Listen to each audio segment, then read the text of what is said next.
ஆளுமைமிக்க அரசியல்வாதியாக pure politics பயிற்சி பட்டறை, நேரடி இணைய வழி வகுப்புகள்.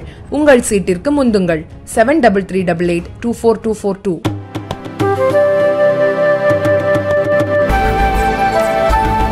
அயோத்தி ராமர் திருமேனியை செதுக்கிய சிற்பி அருண் யோகிராஜ் மற்றும் அவரது குடும்பத்தினருக்கு அமெரிக்கா விசா மறுத்துள்ளது அதிர்ச்சியை ஏற்படுத்தியுள்ளது.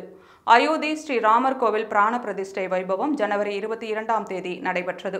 இந்த கோவிலில் பிராண பிரதிஷ்டை செய்யப்பட்ட குழந்தை ராமரின் திருமேனியை கர்நாடகாவைச் சேர்ந்த சிற்பி அருண் யோகிராஜ் செதுக்கியிருந்தார்.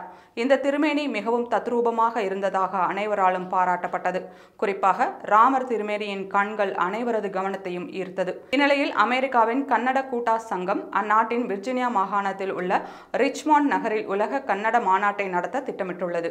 இந்த மாநாட்டில் அருண் யோகிராஜை அழைத்து பாராட்ட முடிவு செய்யப்பட்டது. இதனால் மாநாட்டில் பங்கேற்க வரும்படி அருண் யோகிராஜுக்கு அழைப்பு விடுக்கப்பட்டது. இதையடுத்து அருண் யோகிராஜ் தனது மனைவி விஜிதா மற்றும் குடும்பத்துடன் அமெரிக்கா செல்ல திட்டமிட்டு விசாவுக்கு விண்ணப்பம் செய்திருந்தார்.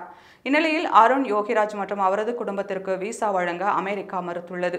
ஆனால் விசா விண்ணப்பம் நிராகரிக்கப்பட்டதற்கான சரியான காரணத்தை அமெரிக்கா தெரிவிக்கவில்லை.